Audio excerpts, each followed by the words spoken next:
Haribol, bienvenue à tous. À Radha Kripa Rouen, nous allons continuer la lecture du Srimad Bhagavatam, 3e chant, 1er chapitre, verset 27.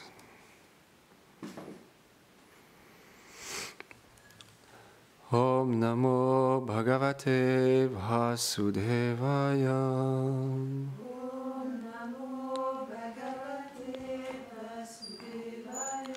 Om Namo Bhagavate Vasudevaya.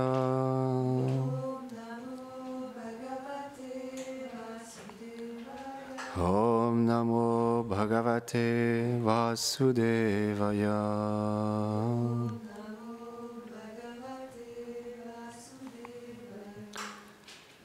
Est-ce que tu peux le lire, s'il te plaît?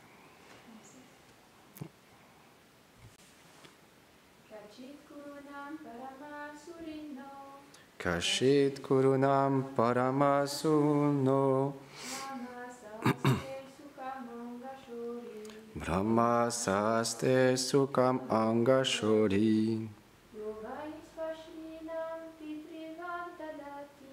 Yovesvashrinam Pitrevad Hadati Varan Vadanyo Varatarpanena. Merci. Traduction.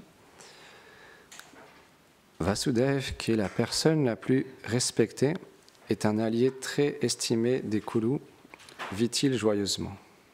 Avec une grande générosité, il donna à ses sœurs, comme un père le ferait, tout ce qu'il pouvait désirer. Il était également toujours assidu à satisfaire leur mari. Commentaire. Selon Srila Vishwanath Chakravarti Thakur, le mot Brahma signifie que Vasudev était le mari de la belle-sœur de Vidura, ce qui implique que Vidura et les autres étaient les beaux-frères de Devaki à travers Kunti, la sœur de Vasudev. Choli désigne également Vasudev. Il était comme un père pour Kunti et ses sœurs, mais il avait une plus grande affection pour Kunti.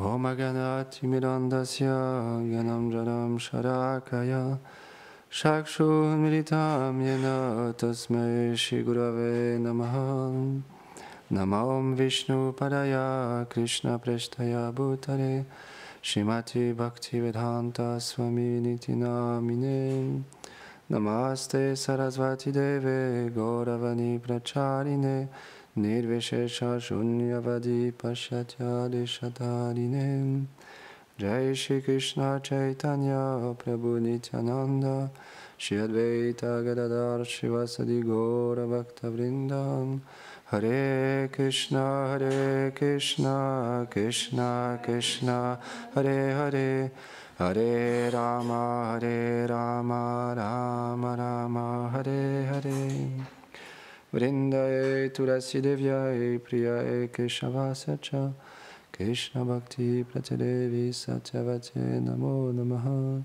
Vanchakarpatarubhyacha Kripa Sindhubhyahevacha Patitanam Pavanebhyo Vaishnavebhyo Namo Namaha.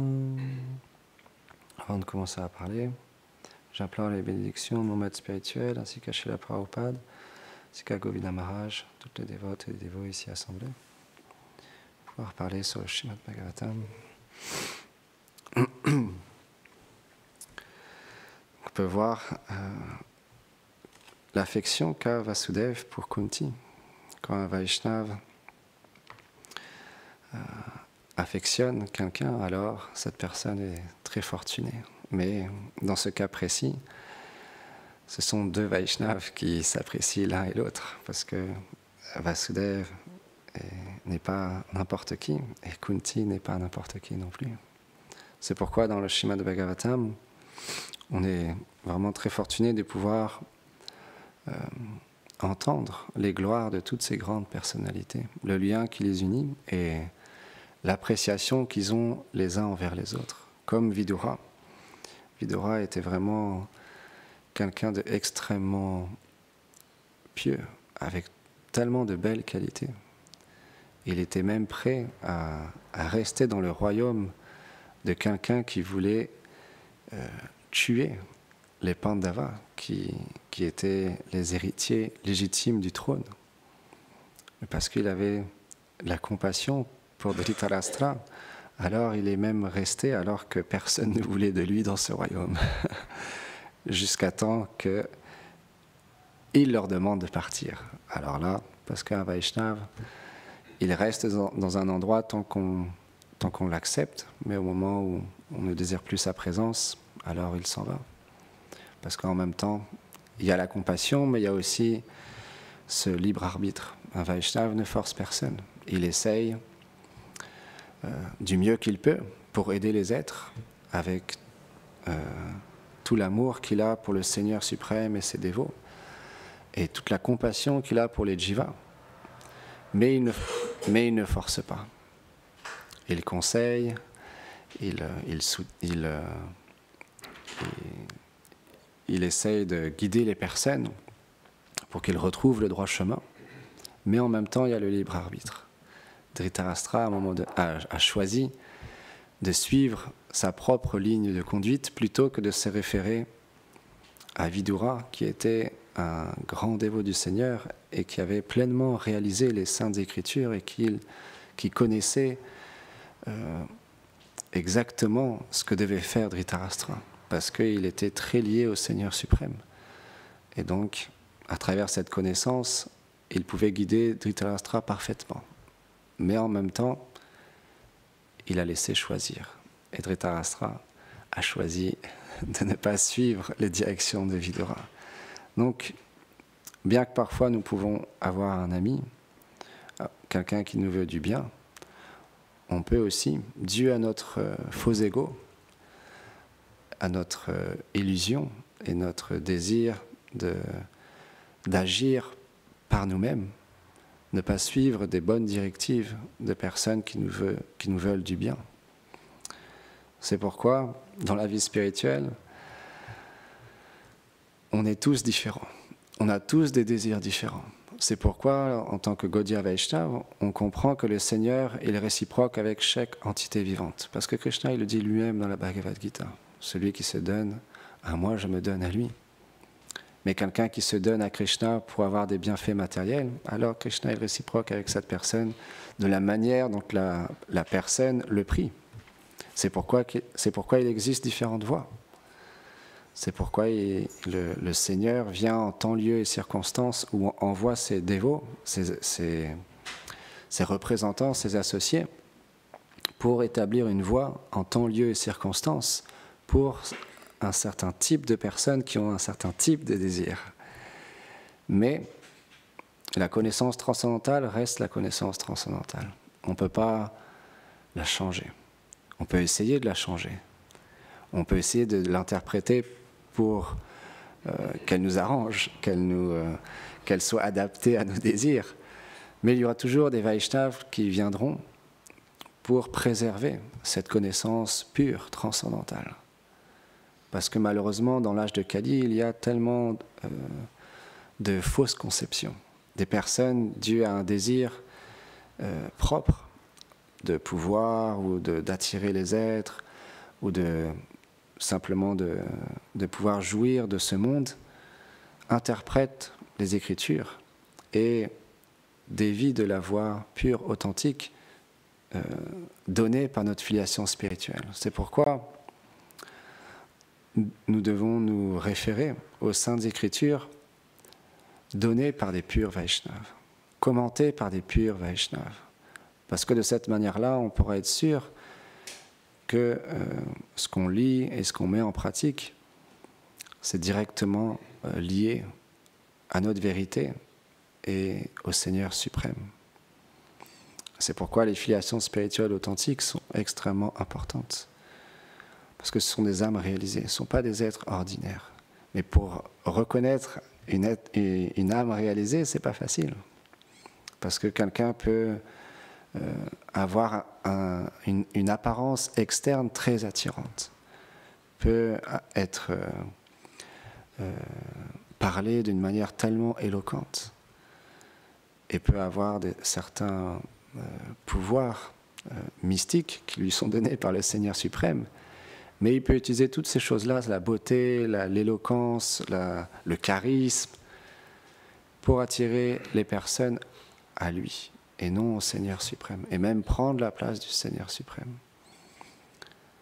Alors qu'une autre personne peut être très simple, parler avec un langage plus simple, moins éloquent, pas forcément citer de nombreux versets, mais avoir une réalisation du Seigneur suprême et de sa position extrêmement profonde, extrêmement pure, parfaite. Et une telle personne, c'est beaucoup plus bénéfique pour nous de l'entendre. Parce que, comme Krishna l'explique, il a vu la vérité. Et quelqu'un qui voit la vérité, il sait reconnaître aussi d'autres personnes qui n'énoncent pas la vérité, mais qui dévient de la voie. Parce que c'est leur devoir. Quand quelqu'un a vu la vérité et qu'il voit que quelqu'un d'autre est en train de dénoncer et de faire dévier la voie de la pure dévotion, qui essaye de prendre des choses qui ressemblent à la pure dévotion, mais qui n'est pas la pure dévotion, et qui même peut critiquer le Seigneur suprême, qui peut critiquer les Saintes Écritures, naturellement, une telle personne qui a vu la vérité défendra le Seigneur suprême, défendra les Saintes Écritures, avec beaucoup de ferveur, parce que c'est son devoir, et parce qu'il a de l'amour pour le Seigneur suprême. Donc il ne peut pas supporter, entendre qu'une personne proclame qu'il est le Seigneur lui-même. Parce que la vérité est la vérité. On a beau essayer de la changer avec nos petits pouvoirs mystiques, ou notre petit charisme, notre petite intelligence, ce qui est reste. On ne peut pas changer les choses. On peut changer certaines choses avec la capacité, l'intelligence que le Seigneur nous donne, mais il y a certaines choses qu'on ne pourra jamais changer. Le feu reste le feu. On a beau vouloir changer la nature du feu et penser et faire en sorte que le feu ne brûle pas. La nature du feu reste du feu. Il brûle. C'est sa nature. Donc on peut percevoir les choses, on peut vouloir changer les choses à travers nous. Mais il y a des lois universelles. Et ces lois, elles sont parfaites. Tôt ou tard, les choses seront révélées. Parce que les dévots du Seigneur sont envoyés dans ce monde pour rétablir la vérité, pour toujours préserver la voie de la pure dévotion. Imaginez-vous, il y a un enfant, on connaît bien cette histoire, il est dans une grotte, et il n'est jamais sorti de cette grotte. Et dans cette grotte, il avait une lanterne, et il voyait tout ce qui l'entourait à travers sa lanterne. Et un jour, il y a quelqu'un qui est venu de l'extérieur de la grotte, qui est venu voir cette personne. Il a dit « Oh, comment vas-tu » Ils ont échangé, ils ont parlé. Et il lui a dit « Mais pourquoi tu viendrais pas dehors avec moi, voir le soleil ? C'est tellement magnifique. » Et la personne lui dit « Mais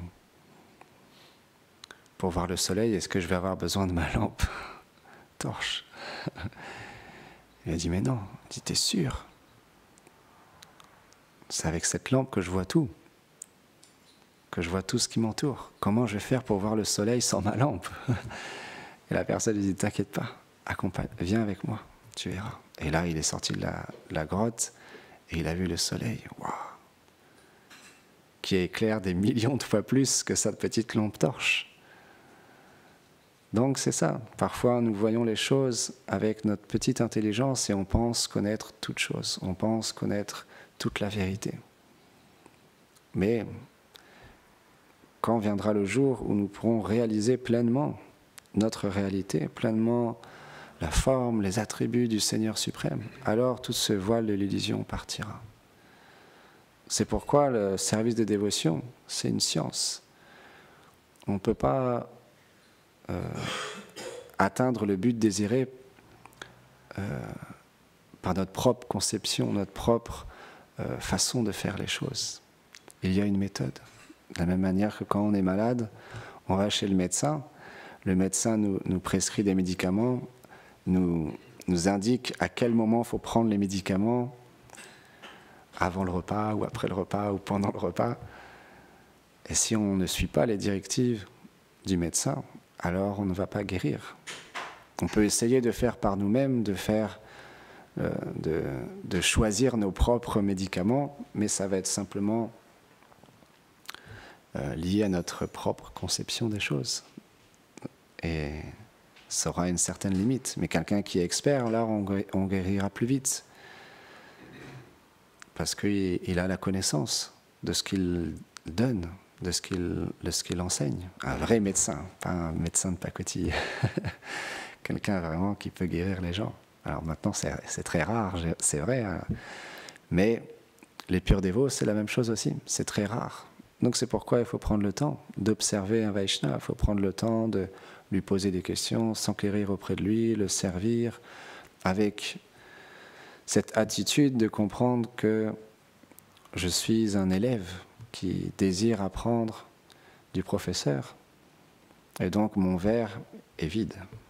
Si on vient avec un verre plein, ça ne fonctionnera pas de la même manière.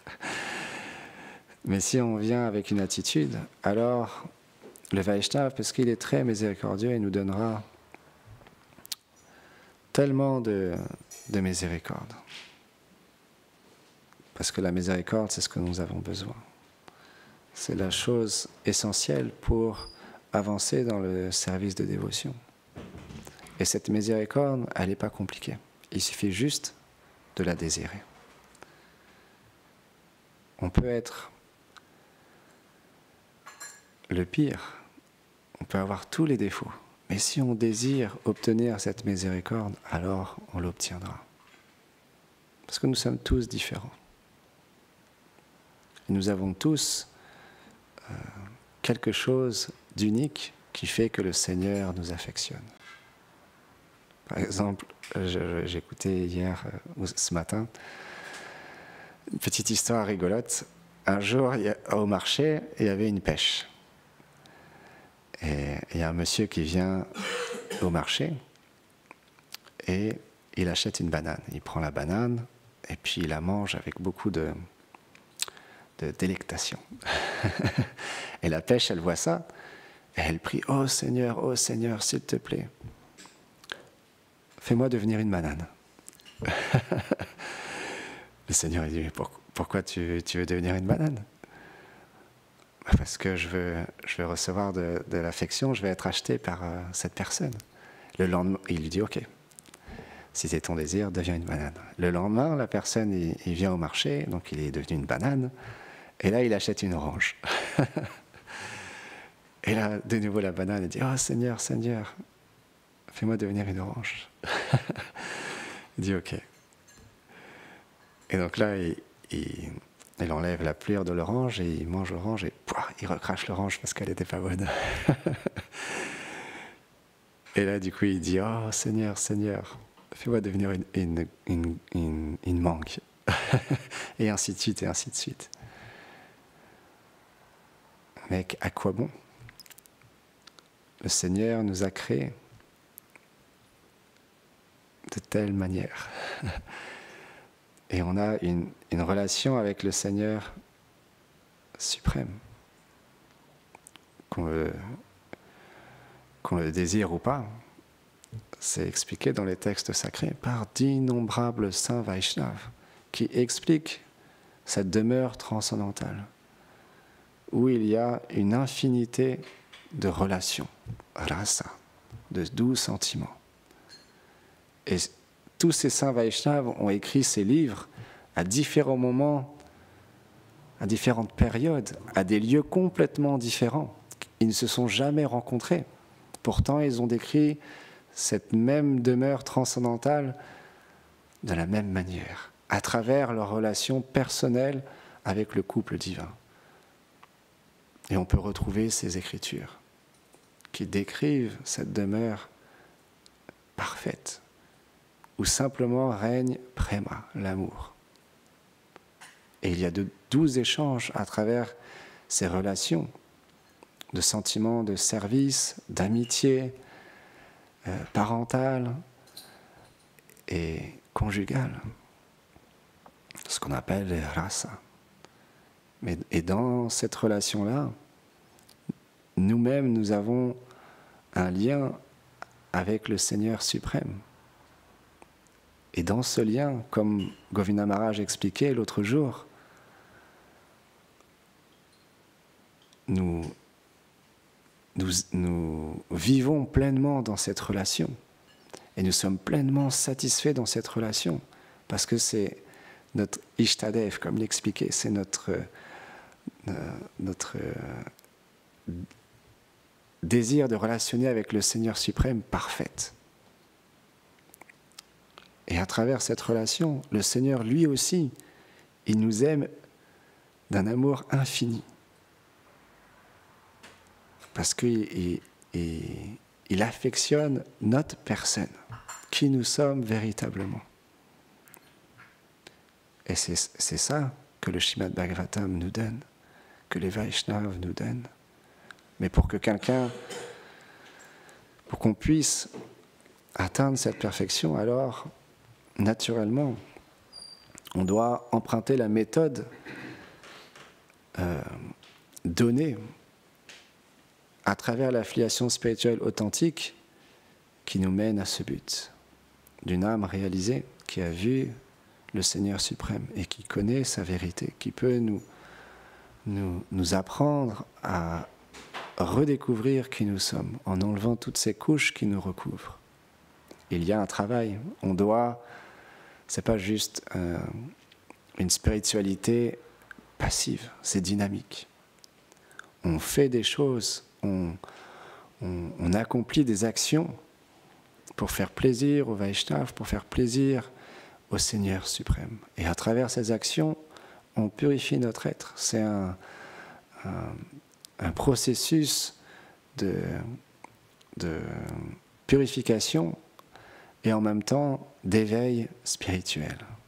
Il y a les deux à la fois. En même temps, on se purifie, en même temps, on s'éveille. Parce que jour après jour, même si on ne s'en rend pas compte, il y a une progression qui est là. Parce qu'on peut naturellement, si notre attitude est bonne et si on se recentre, quand notre mental nous fait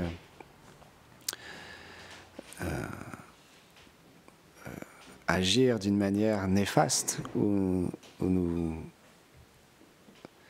devient plus notre ami mais devient notre ennemi, alors on le voit grâce au Vaishnava, grâce aux maîtres spirituels, grâce aux frères et aux sœurs qui sont là pour nous aider aussi à voir quand notre mental est devenu à ce moment-là notre ennemi.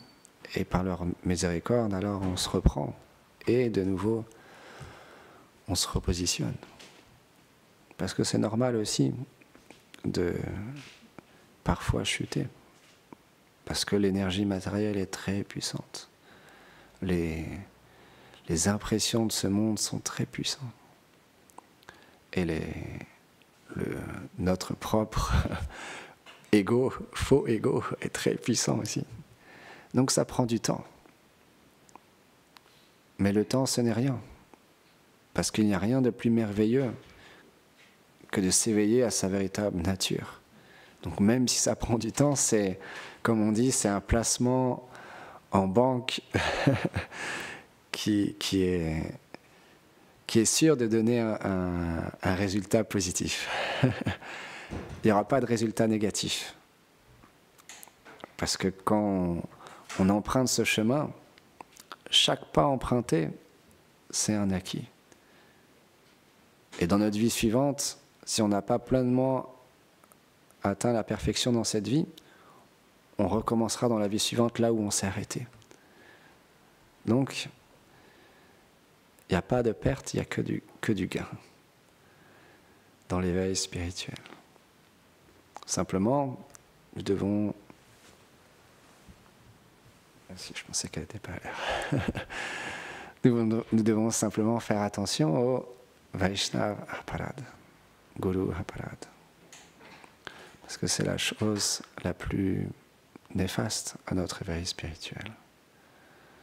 C'est pourquoi on doit vraiment être honnête envers nous-mêmes, comprendre qu'on est dans un corps limité, nous avons une intelligence limitée, nous avons une capacité à servir le Seigneur limitée.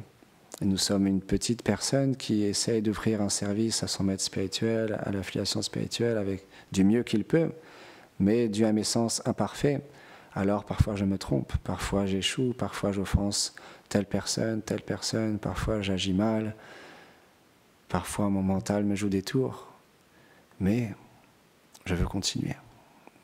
Je veux pouvoir un jour découvrir qui je suis véritablement. Parce que ça fait des millions d'existences que je suis dans ce cycle de mort et de renaissance.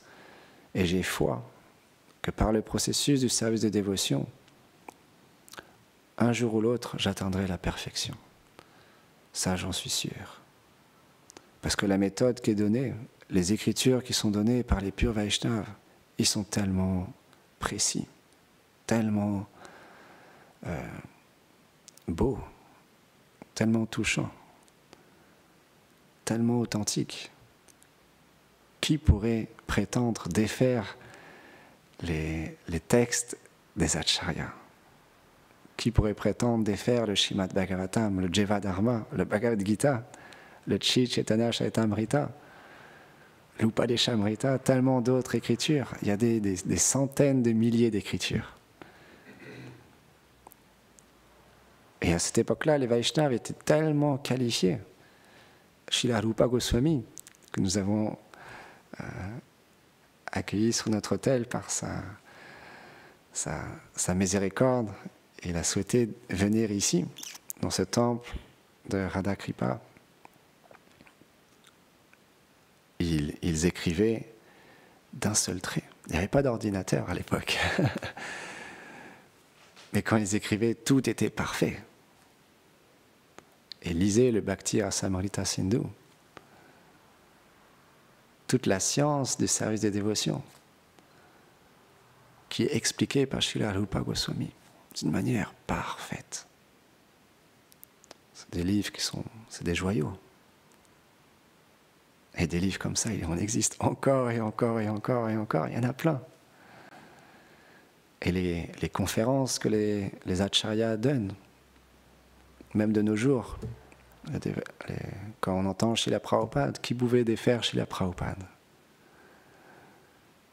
Personne. Il est comme un lion. Il avait des arguments pour tout, une connaissance pour tout. Parce que le Seigneur lui permettait de donner, de parler. Parce qu'en même temps, les Vaishnavas sont très humbles. Jamais ils ne pensent tout savoir. Mais simplement,